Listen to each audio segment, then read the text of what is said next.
Hello everybody, welcome back to our basic spoken English classes. Today it is the 14th video. Today it is the 14th video of our 30 days basic spoken English session. আমাদের যে 30 দিনের যে basic spoken English session তার আজকে 14তম দিন। And at first we apologise to everyone for my irregularity. সবার কাছে ক্ষমা চেয়ে নিচ্ছি প্রথমেই যে আমি আমার যে ইররেগুলারিটি চলছে, মানে অনিয়মিত ভিডিও দেওয়া, আচ্ছা সেই জন্য because of my tuition classes I am not getting sufficient time to make videos on regular basis. মানে সত্যি করে বলতে গেলে যে টিউশন ক্লাসগুলো শুরু হয়ে যাওয়ার জন্য আমি নিয়মিত যে ভিডিও করার যে স্কোপ চান্স সেটা পাচ্ছি না আর কি। ওই যখন টাইম বের করতে পারছি বেশ কয়েকদিন গ্যাপ হয়ে যাচ্ছে, মাঝখানে 7 দিন 8 দিন 10 দিন গ্যাপ হয়ে যাচ্ছে। বুঝতে পারছি খুবই সমস্যা। যা 2-4 জন যে মানে যারা জিনিসটাকে ফলো করে শেখার চেষ্টা করছো তোমরা, মানে বা প্র্যাকটিস করছো বেসিক স্পোকেন ইংলিশ বলার, মানে ট্রাই করছো, ইউ আর ট্রাইং, তো সেখানে দাঁড়িয়ে খুব বিঘ্ন ঘটছে জিনিসটার মধ্যে। একটা ইন্টারাপশান চলে আসছে, কারণ মানে ওই যে বললাম because of my tuition classes, মানে all the tuition classes are going on, তো সেই জন্য কী হচ্ছে সময় পাওয়া যাচ্ছে না। যাই হোক, তো আজকে আমরা today we learn the using process of morals মানে মোরাল। যে দেখো স্পোকেন ইংলিশ বলতে বা লিখতে গেলে কি হয়, মোরালের ব্যবহারটা জানাটা খুব জরুরি। মোরালের ব্যবহারটা জানাটা যেমন জরুরি তেমন খুব মজার।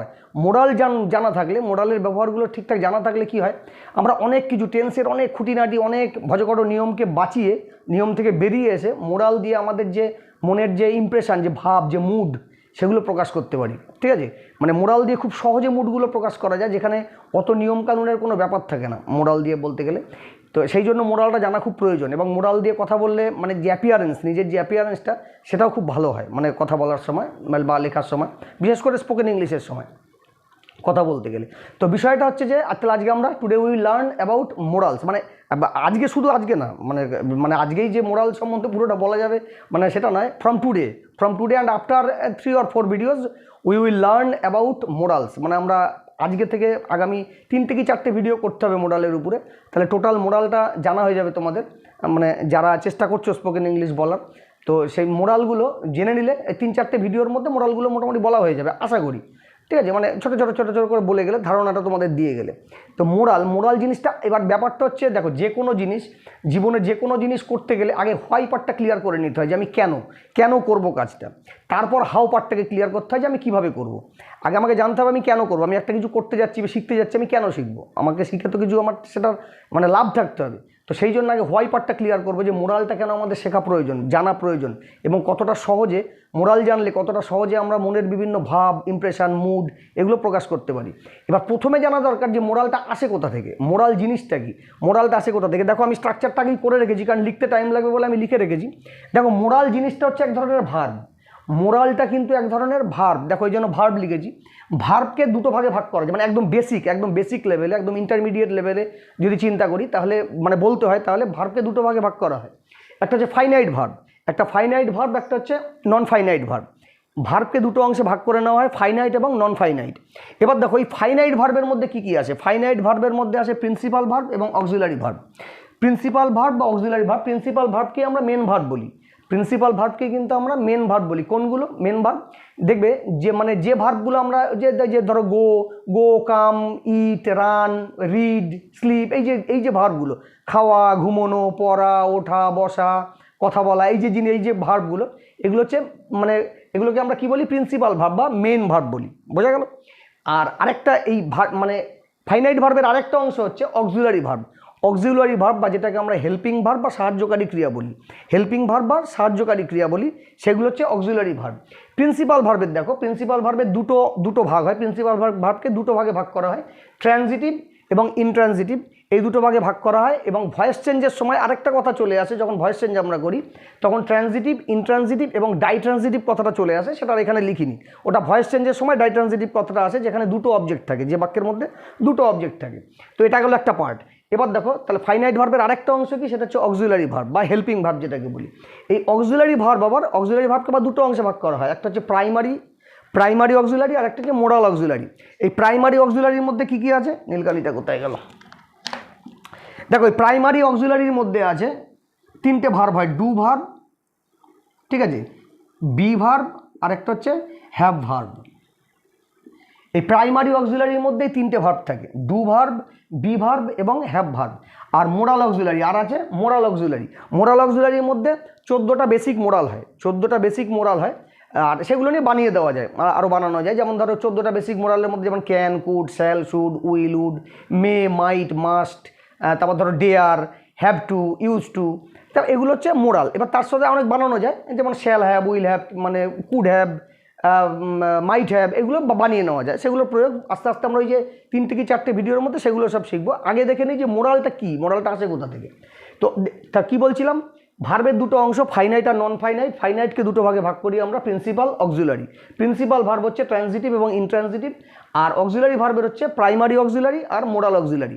প্রাইমারি অক্সিলারি দেখো, প্রাইমারি অক্সিলারি কোনগুলো? প্রাইমারি অক্সিলারি দেখবে টেন্সের মধ্যে আমরা প্রয়োগ করি, বিভিন্ন টেন্সের মধ্যে যেগুলো আমরা প্রয়োগ করি সেগুলো হচ্ছে প্রাইমারি অক্সিলারি।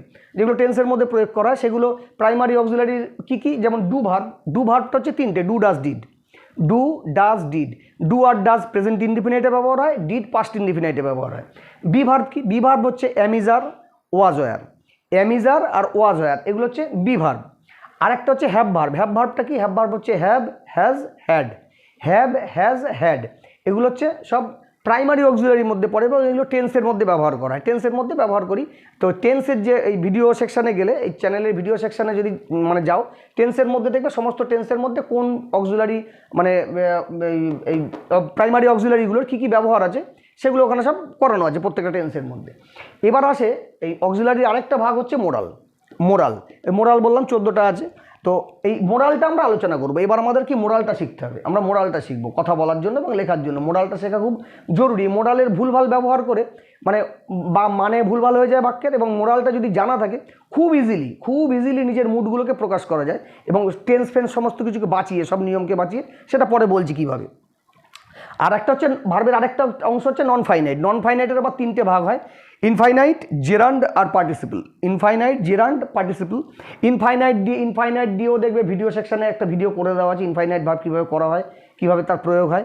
জেরান্ড নিয়েও একটা ভিডিও করে রাখা আছে আগে থেকে, জেরান্ড কীভাবে প্রয়োগ করা হয়, কীভাবে আমরা বাক্যের মধ্যে জেরান্ড ব্যবহার করি, কাকে বলে জেরান্ড, সেগুলো সব করে দেওয়া আছে। আর এবার হচ্ছে প্রিন্সিপাল, এই পার্টিসিপল আছে, পার্টিসিপল বানানটা ভুল লিখেছি, পার্টিসিপল। তাহলে ইনফাইনাইট, জেরান্ড আর পার্টিসিপল। এই পার্টিসিপলকে আবার 3টে অংশে ভাগ করা হয়, প্রেজেন্ট পার্টিসিপল, পাস্ট পার্টিসিপল, আর একটা হচ্ছে perfect participle. Present participle, past participle, perfect participle, এগুলোর পরে আলোচনা করব। এখন আমাদেরকে জানতে হবে আগে মোরালটা, আমাদেরকে মোরালটা জানতে হবে। এবার কি বলছিলাম, তাহলে এটা মুছে দিলাম। যদি কারো তোমাদের স্ক্রিনশট নেওয়ার থাকে স্ক্রিনশট নিয়ে নিতে পারো, খাতায় তোমরা নোট করে নিতে পারো, যদি কেউ মনে করো যে ভার্বের স্ট্রাকচারটা জানা দরকার, ঠিক আছে? তা স্ক্রিনশট নিয়ে নিই। এবার মুছে দিই আমি।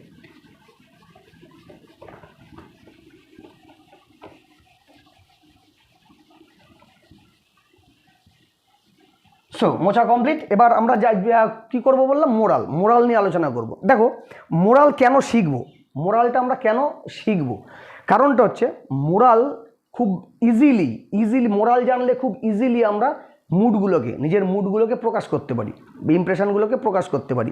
দেখো মোরাল কেন আমরা করি, ধরো 5খানা কারণ আছে, মানে যদি আমি বেছে নিই তাহলে মোট 5টা কারণ আমরা পেতে পারি যে মোরাল আমরা কেন করি। মোরাল ধরো এবিলিটি প্রকাশ করতে মোরাল আমরা মোরাল দিয়ে কথা বলি। এবিলিটিটা কি? এবিলিটি মানে কি? সক্ষমতা বা ক্ষমতা। যেমন ধরো আমি 10 কিলোমিটার দৌড়াতে পারি, আই ক্যান রান 10 কিলোমিটার্স। আমি 10 কিলোমিটার দৌড়াতে পারি। আমি 10 কিলোমিটার দৌড়াতে পারতাম, আমার ছোটোবেলায় 10 কিলোমিটার দৌড়াতে পারতাম। তাহলে কী হবে? I could run 10 kilometres in my childhood. আমার ছোটোবেলায় আমি 10 কিলোমিটার দৌড়াতে পারতাম। তাহলে এই এবিলিটি মানে হচ্ছে ধরো ক্যান, মানে প্রেজেন্টে যদি বলি তাহলে ক্যান, আর যদি পাস্টে বলি তাহলে হচ্ছে ওইটারই পাস্ট ফর্ম হচ্ছে কুড। এবার দেখো এই এবিলিটি, এবার আমি একটা উদাহরণ দিয়ে বোঝাই। ধরো এবিলিটি বোঝাতে কেন বলি, আমি যদি বলি ধরো আই ক্যান রান 10 কিলোমিটার্স। আমি 10 কিলোমিটার দৌড়তে পারি। দেখো কত সহজে আমি কয়েকটা, 1টা 2টো 3টে 4টে 5টা ওয়ার্ড ব্যবহার করে আমি কথাটা বলে দিলাম, আই ক্যান রান 10 কিলোমিটার্স। এবার ধরো এটাকে যদি আমি না বলি মোরাল দিয়ে, তাহলে আমরা কীভাবে বলি? তাহলে আমাদের কতগুলো কথা বলতে হয়। দেখো আই হ্যাভ, ওই যে এবিলিটি, ওই কথাটাই চলে আসবে। I have the ability to run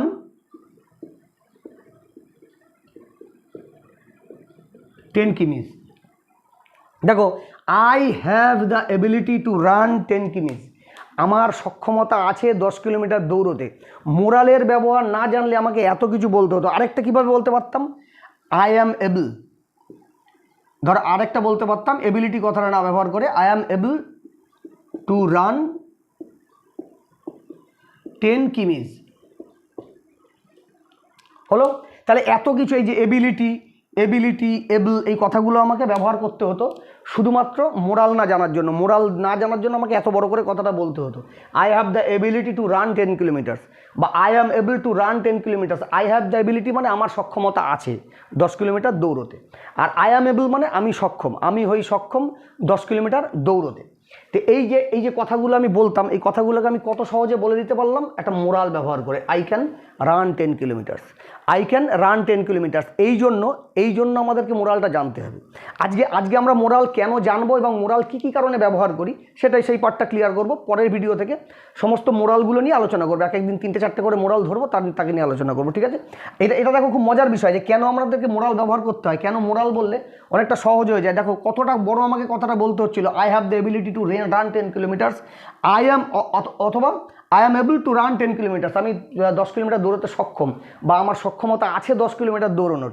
সেই কথাটাকে আমি কত ইজিলি বলতে পারছি, he can run 10 kilometre, I can run 10 kilometres, I can run 10 kilometres. তাহলে বোঝা গেল এবিলিটি বোঝাতে। এবিলিটি যখন আমরা বোঝাই, এবিলিটি বোঝাতে আমরা কী করি না, মোরালের ব্যবহার করি, ক্যান কুড। সাধারণত এবিলিটি বোঝাতে আমরা ক্যান কুড ব্যবহার করি। মোরাল মানে যে মোরালগুলো ব্যবহার করি, ক্যানটা হচ্ছে প্রেজেন্ট টেন্সে ব্যবহার করি, আর কুডটা হচ্ছে পাস্ট টেন্সে। যখন আমরা বলি পারতাম, সে পারতো, এই অর্থে ব্যবহার করি কুডটা। হ্যাঁ দেখো, এবার ব্যাপারটা যে ক্যান আর কুডের ব্যবহার কি শুধু এখানে এবিলিটির ক্ষেত্রে হয় না, আরও অনেক জায়গাতে আছে। ধীরে ধীরে তোমরা শিখে যাবে সব। ক্যান কুড অনুমতি নেওয়ার সময় ব্যবহার করা হতে পারে, খুব বিনয়ের সাথে অনুমতি নেওয়ার জন্য হতে পারে, বলতে হতে পারে। বোঝা গেল? আমরা বলি, সেগুলো আলাদা বিষয়, মানে সেগুলো পরে আসছি। মানে বেসিক ধারণাটা দিয়ে নিই আগে বেসিক, যে ক্যান কুড আমরা সাধারণত এবিলিটি প্রকাশ করতে, আমরা আমাদের যে মনের এবিলিটি, যে ভাব, আমাদের সক্ষমতা, সেটা প্রকাশ করতে ব্যবহার করি। বোঝা গেল? এবার ধরো 2, কেন আমরা মোরাল শিখি, কেন মোরাল আমাদের শেখা উচিত। 2 হচ্ছে ধরো পসিবিলিটি। 2 হচ্ছে পসিবিলিটি। পসিবিলিটি মানে কি? পসিবিলিটি মানে সম্ভাবনা। পসিবিলিটি মানে সম্ভাবনা। সম্ভাবনাটা আমরা সাধারণত প্রকাশ করি মে আর মাইট দিয়ে। মে আর মাইট দিয়ে আমরা সাধারণত পসিবিলিটির কথাটা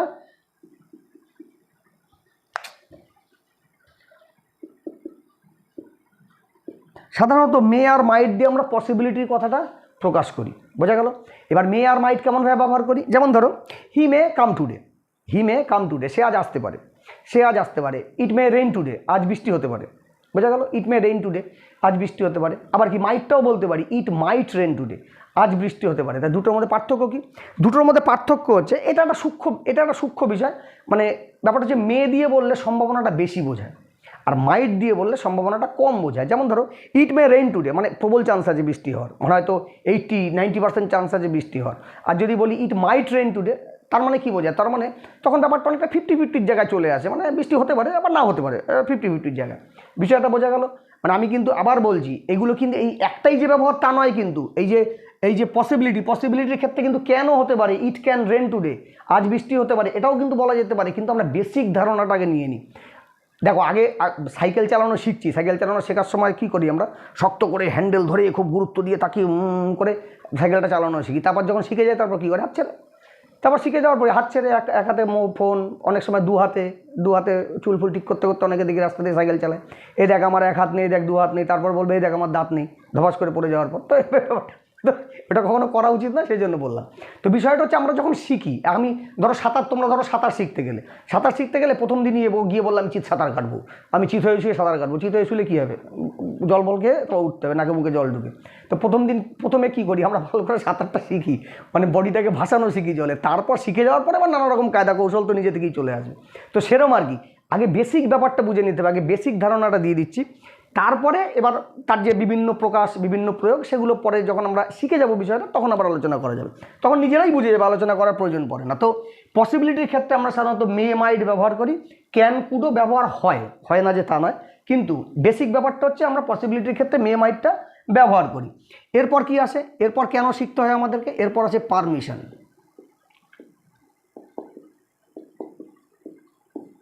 এরপর আসে আমাদের পারমিশন, অনুমতির ক্ষেত্রে। দেখো অনুমতি কীরকম, অনুমতির ক্ষেত্রে কি হয়, অনুমতির ক্ষেত্রে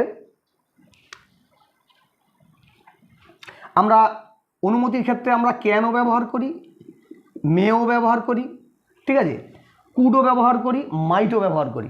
আমরা অনুমতির ক্ষেত্রে সব ব্যবহার করি, কিন্তু আমি ক্যান আর মেটা লিখলাম, বাকিগুলো বলে দিচ্ছি আমি। ধরো ক্যান আর মেটা, ধরো আমরা সবাই তো Bengali medium, we are all from Bengali mediums, মানে সবার কথা বলছি না, আমি নিজে I am from Bengali medium. Bengali medium school থেকে আমরা শিখে এসেছি, প্রাইমারিতে পড়েছি, তারপর বেঙ্গলি মিডিয়াম হাই স্কুলে পড়েছি, বেঙ্গলি মিডিয়াম উচ্চ মাধ্যমিক স্কুলে পড়েছি, বেঙ্গলি মিডিয়াম থেকে এসেছি। ছোটোবেলায় আমরা একটাই ইংরেজি কথা বলতাম স্কুলে, একটাই, may I come in, may I come in sir, may I come in, may I go out madam, may I come in sir, may I go out sir, এই কথাগুলো বলতাম। এবং তখন আমরা কি ভাবতাম, তখন আমরা ভাবতাম এটা মনে হয় একটাই কথা, মানে অত তো বুঝতাম না, ওই একটা শিখিয়ে দেওয়া হয়েছিল, শিখেছিলাম, সেটাই বলতাম, may I come in sir. তো আমরা ভাবতাম একটাই কথা, কিন্তু এই কথাটা তো একটা নয়, কথাটার মধ্যে may I come in sir এতগুলো কথা আছে। তাহলে মেটা আমি কেন ব্যবহার করছি, তখন তো আমরা না জেনেই ব্যবহার করতাম, may I go out sir, আমি কি বাইরে যেতে পারি, may I come in sir, আমি কি মানে ভিতরে আসতে পারি। এই যে কথাটা ব্যবহার করতাম, আমরা কেন ব্যবহার করতাম না, অনুমতি নেওয়ার জন্য, পারমিশন নেওয়ার জন্য। তো এই যে মে কথাটা তখনই আমরা শিখেছিলাম, কিন্তু আমরা বুঝিনি, আমরা ভাবতাম may I come in sir, ওটা একটাই কথা, may I come in sir, আমি কি আসতে পারি, তো ওটা হয়ে গেল। তো এই যে মে আর ক্যান, এগুলো আমরা পারমিশন নেওয়ার জন্য ব্যবহার করি।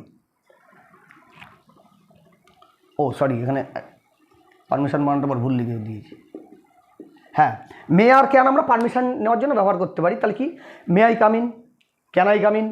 এইবার দেখো একটা ব্যাপার আছে, কখন আমরা মে বলি, কখন আমরা ক্যান বলি, যখন আমাদের থেকে কোনো সুপিরিয়ররা ঘরের মধ্যে থাকে, ধরো একটা ঘরের মধ্যে আছে, আমাদের থেকে অনেক বয়োজ্যেষ্ঠ সুপিরিয়র বা স্যার ম্যাডামরা আছেন, তো সেইখানে আমরা একটু বিনয়ের সাথে may I come in sir, may I come in, আমি কি ভিতরে আসতে পারি, আমি কি ভিতরে মানে আমি কি বাইরে যেতে পারি, এই মে আই গো আউট, আমি কি বাইরে যেতে পারি, এইভাবে আমরা কথাটা বলি।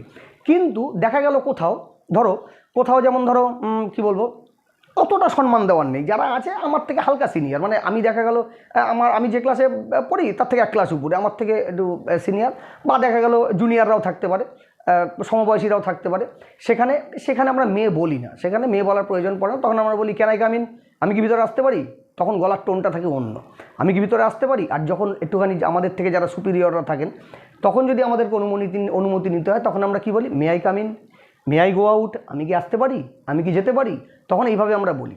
আর যখন আমাদের মানে অতটা সম্মান দেওয়ার নেই, কিন্তু একটা অনুমতি নেওয়ারও তো প্রয়োজন আছে, দুম করে তো ঘরে ঢুকে পড়া যায় না, দেখা গেলো কে কী আলোচনা করছে বা কে কী করছে না করছে, সেখানে তো মানে ডুম করে ঢোকা উচিত, ওটা মানে কি বলবো, ওটা অভদ্রতা, ওটা ভদ্রতা নয়। তো মানে it is not a good manner. তো সেই জন্য আমাদেরকে কি করতে হয়, একটা অনুমতি নিতে হয়। তো সেই ক্ষেত্রে যখন দেখা গেল অতটা আমাদের সম্মান দেওয়ার কিছু নেই সে জায়গাটায়, সেখানে আমরা বলি ক্যান আই কাম ইন, আমি কি আসতে পারি, আর মে আই কাম ইন, আমি কি আসতে পারি, দুটোর মধ্যে এটুকু হচ্ছে পার্থক্য। ক্যান আই গো আউট, আমি কি বাইরে যেতে পারি, আর মে আই গো আউট, তখন কি ব্যাপারটা কি দাঁড়ায়, আমি কি বাইরে যেতে পারি স্যার বা madam, may I go out sir, may I go out madam. তো স্যার ম্যাডামটা না বললেও হয়। তো এই অর্থে মে এবং ক্যান আমরা ব্যবহার করি সাধারণত অনুমতি নেওয়ার জন্য। কুডেরও ব্যবহার হয়, সেটা আরও বিনয় দেখানোর জন্য, আরও বিনয়, কুড আই কাম ইন, আমি কি ভিতরে আসতে পারি, মানে এই ধরনের কথা বোঝানোর জন্য। তো সেটা তোমরা পরে বুঝে যাবে। এখন যে বেসিক ব্যাপারটা বোঝো যে পারমিশন নেওয়ার সময় আমরা ক্যান মে এই কথা দুটো ব্যবহার করি। মে কখন, যখন খুব মানে একটু বিনয়ের সঙ্গে আমাকে বলতে হবে অনুমতিটা নেওয়ার জন্য। আর ক্যান হচ্ছে আমি শুধু জানিয়ে ঢুকছি যে আমি কিন্তু বলে ঢুকেছি, বিষয়টা বোঝা গেল। এরপর আসে 4 নম্বরে আসে অ্যাডভাইস। যে কারণে এই কথাগুলো বলছি কেন, যে কারণে আমাদেরকে মোরাল শিখতে হবে, মোরাল জানতে হবে, না হলে কিন্তু কথা বলার ক্ষেত্রে খুব মুশকিল। অ্যাডভাইসটা কি, অ্যাডভাইসটা হচ্ছে এক ধরনের উপদেশ। অ্যাডভাইসটা হচ্ছে উপদেশ, তোমরা জানো, ঠিক আছে, মানে এটা তোমাদের সবার জানা, all of you know that advice means উপদেশ। উপদেশের ক্ষেত্রে আমরা কোনগুলো ব্যবহার করি, উপদেশের ক্ষেত্রে আমরা ব্যবহার করি শুড, মাস্ট,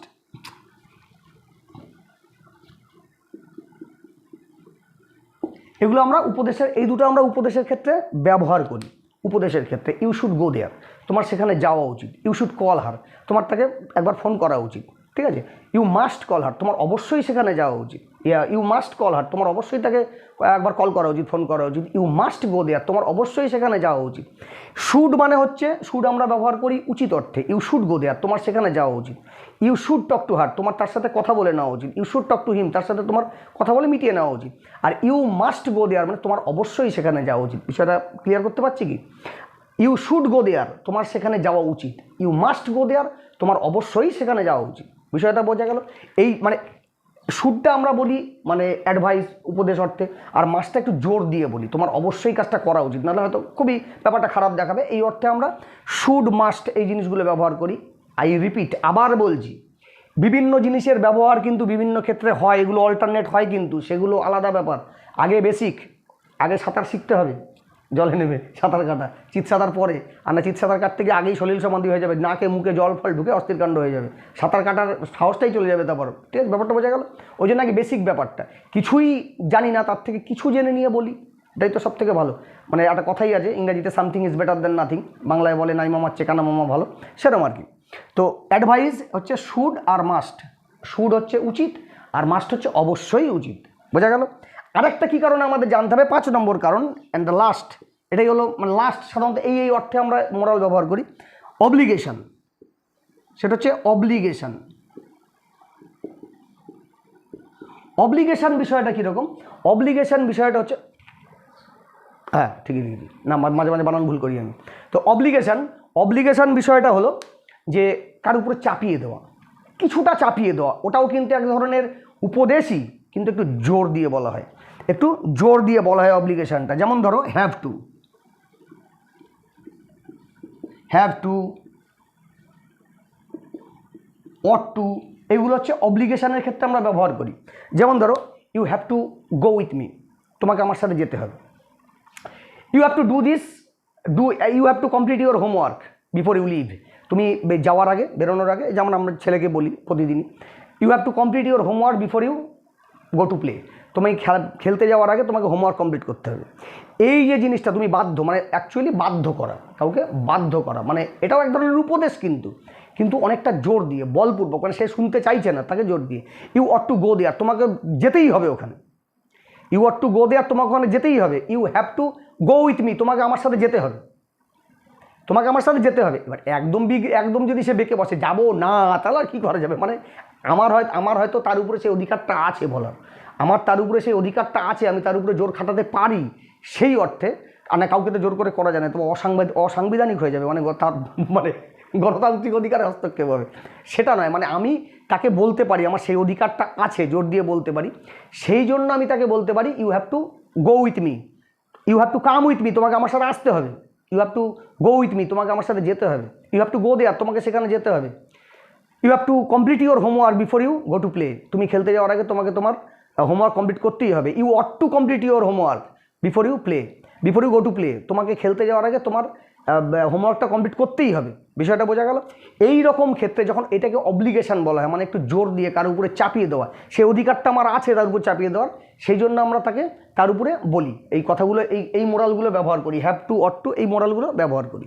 বিষয়টা বোঝা গেল? এটা তোমরা স্ক্রিনশট নিয়ে নিতে পারো। এটা তোমাদের যদি কারো মনে হয় যে বেসিক ব্যাপারটা, আমরা মোরাল কোথায় কোথায় ব্যবহার করি, কোন মোরালগুলো কী পারপাসে ব্যবহার করি, যদি মানে তোমাদের মনে হয় যে তোমরা স্ক্রিনশট নেবে, তাহলে কিন্তু স্ক্রিনশট নিয়ে নিতে পারো, খাতায় নোট করে নিতে পারো স্ক্রিনশট নিয়ে। ওকে, এইবার আমি এগুলো মুছে দিই, এবার আমি একটা জিনিস দেখাই যে দেখো মোরালটা শিখলে কি লাভ হয়, এবং মোরালটা কেন জানা দরকার, মোরালটা শিখলে কত কিছু ইজি হয়ে যায়। টেন্সের চক্কর বাঁচিয়ে মোরাল দিয়ে কথা বলা যায়। যেমন ধরো এখন যদি আমি বলি,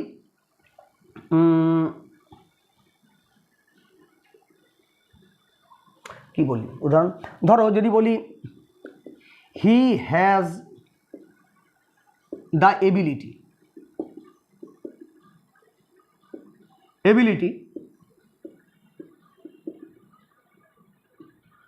to lift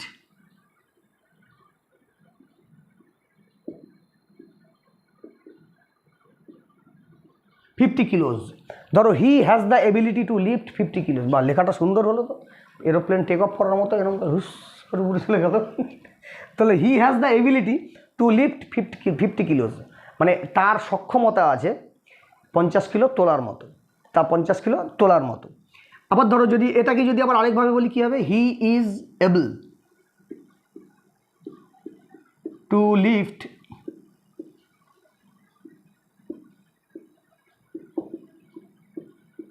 50 কিলোস, বলছে সে সক্ষম 50 কিলো তুলতে, 50 কিলো ওজন তুলতে, 50 কিলোস ওয়েট আর কি, 50 কিলোস ওয়েট, 50 কিলোস ওয়েট মানে 50 কিলো ওজন তুলতে সে সক্ষম বা তার সক্ষমতা আছে। বোঝা গেল? এবার এটাকে দেখো, এটাকে আমি এই যে কত কিছু আমাকে বলতে হচ্ছে না, কত কিছু আমাকে বলতে হচ্ছে, তো সেটা আমাকে বলতেই হবে না কিছু। আবার ধরো এখানে যদি বলতাম এখানে যদি অতীতে যদি বলি তাহলে হবে হি হ্যাড, এখানে যদি অতীতে বলি তাহলে হবে হি ওয়াজ, তার মানে he had the ability to lift 50 kilo, সে 50 কিলো ওজন তুলতে পারত। আবার he was able to lift 50 kilos, মানে সে সক্ষম ছিল 50 কিলো ওজন তুলতে। কত কিছু বলতে হচ্ছে, কত ঝকমারির ব্যাপার। সেটাকে আমি কি বলতে পারি, he can R he could. আমি হি ক্যান, সোজা হি ক্যান কি লিফট 50 কিলোস। এটাকে আমি পাস্ট টেন্সে বলতে চাইছি, সে 50 কিলো ওজন তুলতে পারতো, আগে পারতো, এখন হয়তো পারে না, আগে পারতো। তাহলে কী করবো, সোজা কুড, আর কিচ্ছু করার নেই। বিষয়টা বোঝা গেল? এবার স্ট্রাকচারটা দেখো, স্ট্রাকচারটা হচ্ছে ক্যানের পর, মানে ক্যান বলছি, যে কোনো মোরালের পর কিন্তু V1 বসবে, যে কোনো মোরালের পর কিন্তু V1 বসবে, মানে ভার্বের ফার্স্ট ফর্ম বসবে, প্রেজেন্ট ফর্মটা বসবে, অন্য কোনো ফর্ম বসবে না যতক্ষণ না মোরালের পরে হ্যাভ আসে। যদি মোরালের পরে হ্যাভ চলে আসে তখন V3 বসে, কিন্তু এখানেও একটা ব্যাপার আছে। দেখো আমি কি বললাম, এই ধরো মানে ধরো বলি আমরা শ্যাল গো, এই শ্যালটা কিন্তু একটা মোরাল, শ্যাল বা উইল গো, এই শ্যাল বা উইলটা কিন্তু মোরাল। এরপরে আমরা কি লিখলাম, গো লিখলাম, তার মানে কি লিখলাম, ভার্বের প্রেজেন্ট ফর্ম লিখলাম। এবার এখানেই যদি হয় শ্যাল হ্যাভ বা উইল হ্যাভ, তখন কিন্তু আমরা গান লিখব। এটা কিন্তু আজকের আলোচ্য বিষয় না, আমি কথাটা উঠলো বলে বললাম। শ্যাল গো বলি বা উইল গো বলি, মানে মোরালের পর আমরা সবসময় কী দিই, ভার্বের প্রেজেন্ট ফর্ম, মানে V1 ফর্মটা দিই। আর যদি এই মোরালের পর যদি হ্যাভ কথাটা চলে আসে তখন আমাদের V3 লাগে। কিন্তু ওখানেও কিন্তু সত্যি কথা যে মোরালের পরে সবসময় V1ই বসে। কি করে বসে? এবার বলবে কেন স্যার, যে এই বলছেন মোরালের পরে V1 বসে, তাহলে গানটা তো V3 হয়ে গেছে, ভার্বের থার্ড ফর্ম হয়ে গেছে। যতই ভার্বের থার্ড ফর্ম হোক না কেন গান, এটা দেখো V1ই আছে। এই হ্যাভটা তো প্রেজেন্ট ফর্ম, হ্যাভটাও তো একটা ভার্ব, ওকে পুরস্কার দিতে পারিনি তো কী হয়েছে, সান্ত্বনা পুরস্কার তো দিয়েছি, সান্ত্বনা পুরস্কার তো পেয়েছে। এই যে শ্যালের পর হ্যাভটা তো প্রেজেন্ট ফর্ম, ভার্বের V1 প্রেজেন্ট ফর্ম, তাহলে সান্ত্বনা পুরস্কার দেওয়া হয়েছে তাকে। অতএব তার মানে মোরালের পর যে ভার্বের প্রেজেন্ট ফর্ম লাগে, V1 লাগে, সেটা কিন্তু মেনটেন করা হয়েছে হ্যাভ দিয়ে। বিষয়টা বোঝা গেল? তো এই হলো ব্যাপার। মোরাল জানলে আমাদের অনেক কিছু এড়িয়ে যাওয়া যায়, যেমন এবার ধরো আমি অঙ্কটা করতে পারছি, আমি অঙ্কটা করতে পারি, কী হবে, আমি অঙ্কটা করতে পারি, আচ্ছা আমি দিয়ে না তোমার হি দিয়ে করি, মানে সে অঙ্কটা করতে পারে, তাহলে কী হবে, হি ক্যান ডু দ্য সাম, সে অঙ্কটা করতে পারে। এটাকেই যদি আমি লিখতাম সে অঙ্কটা করে, তাহলে কি লিখতাম, হি ডাজ দ্য সাম, সে অঙ্কটা করে। কারণ এটা he third person singular number, যেহেতু প্রেজেন্ট ইনডিফিনাইট টেন্স, করে, খায়, বলে, ঘুমায়, চালায়, শোয়, সবই তো প্রেজেন্ট ইনডিফিনাইট। তো সেই ক্ষেত্রে দেখো আমাকে ভার্বের সাথে S/S, মানে V4 যেটা আমরা ব্যবহার করি, তো সেই না V4 বলছি, V5, তো ভার্বের সাথে S/S আমাদের ব্যবহার করতে হয়, সেটা কিন্তু করতে হয়েছে, হি ডাজ দ্য সাম। কিন্তু যখন সে অঙ্কটা করতে পারে, দেখো হি ক্যান ডু দ্য সাম করেছে। এবার ধরো সে অঙ্কটা করছে, কি হবে, হি ইজ ডুইং দ্য সাম, সে অঙ্কটা করছে। এটাকে যদি এবার আমি মোরাল দিয়ে লিখতে চাই, কি হবে, সোজা হি ক্যান ডু দ্য সাম। এটারই কিন্তু মোরালের প্রয়োগ এরকমই হবে, হি ইজ ডুইং দ্য সাম, সে অঙ্কটা করছে। আর যদি বলি সে অঙ্কটা করতে পারছে, হি ক্যান ডু দ্য সাম, এখানে কিন্তু he is Canning, he can, doing, এসব কিন্তু দরকার নেই। নর্মালি সে একই কথা বলবো, সে অঙ্কটা পারে, হি ক্যান ডু, সে পারে, হি ক্যান ডু, সে পারছে, হি ক্যান ডু, সে পারবে, হি ক্যান ডু, সে পারতো, হি কুড ডু, তখন হয়ে যাবে পাস্ট, কুড। তার মানে কত কিছু আমি একটার মধ্যে বলে ফেলতে পারছি। বিষয়টা বোঝা গেল, মোরালের এখানেই হচ্ছে লাভ। মোরাল জানলে টেন্সের অনেক, এবার তাই বলি কি সব কথা মোরাল দিয়ে বলা যায়? বলবো, সব কথা তো বলা যায় না। ওই পাঁচখানার যখন ধরন চলে আসে তখনই মোরাল দিয়ে বলা যায়। কি কি? এবিলিটি, পসিবিলিটি, অ্যাডভাইস, পারমিশন আর অব্লিগেশন। এই পাঁচখানা যখন কথার মধ্যে আমাদের চলে আসে, 5টা মুড যখন চলে আসে, তখন আমরা মোরাল ব্যবহার করতে পারি এবং খুব ইজিলি ব্যবহার করতে পারি মোরালকে। মোরাল ব্যবহার করার জন্য টেন্স বা কোনো কিছু মেনটেন করার কোনো দরকার নেই। সোজা মোরালের পরেই V1 মানে ভার্বের প্রেজেন্ট ফর্ম দিয়ে আমরা বলতে পারি। ওই যে বললাম, কথাটা ভালো করে বোঝো। সে অঙ্কটা করতে পারে, হি ক্যান ডু দ্য সাম। সে অঙ্কটা করতে পারছে, হি ক্যান ডু দ্য সাম। সে অঙ্কটা করতে পারবে, হি ক্যান ডু দ্য সাম। দেখো, পারবে ফিউচারে চলে গেছে কিন্তু, তার মানে কি ওখানে হি শ্যাল বা হি উইল ক্যান, ওরম হবে না, ওখানেও কিন্তু সোজা ওই হি ক্যান। কারণ যে মোরালটা নিজেই তো একটা অক্সিলারি ভার্ব, মোরাল অক্সিলারি। তো বোঝা গেল, এখানে আর কোনো টেন্সের নিয়ম যে ওখানে he will can, he can will, ওসব কিচ্ছু না। সোজা পারবে, ওখানেও হি ক্যান ডু দ্য সাম। সে অঙ্কটা করতে পারতো, হি কুড ডু দ্য সাম, তখন সোজা পাস্ট টেন্সে চলে যাবে। সে অঙ্কটা করতে পারছিল, হি কুড ডু দ্য সাম, সেই একই। এখানে কোনো রকম পরিবর্তন হবে না। ও পাস্টের দিকে বললে সব কুড, আর প্রেজেন্ট থেকে ফিউচারের দিকে বললে সব ক্যান। বিষয়টা বোঝা গেল। এই জন্য আমাদের মোরালটা জানা দরকার। এই কারণে মোরালটা জানতে হবে। মোরালটা জানলে আমরা সবগুলোকে খুব ইজিলি বলতে পারবো। তাহলে কেন মোরালের ব্যবহার জানা উচিত? ভিডিওটা অনেক লম্বা হয়ে গেছে, 31 মিনিট 26 সেকেন্ড হয়ে গেছে অলরেডি। তো মোরাল কেন আমাদের শেখা উচিত এটা আজকে ক্লিয়ার করলাম। এবার পরের দিন থেকে, এর পরের ভিডিও থেকে আমরা মোরালের বাকি সমস্ত মোরালগুলো কীভাবে ব্যবহার করা সেটা শিখবো। ওকে, আজকের মতো গুড বাই।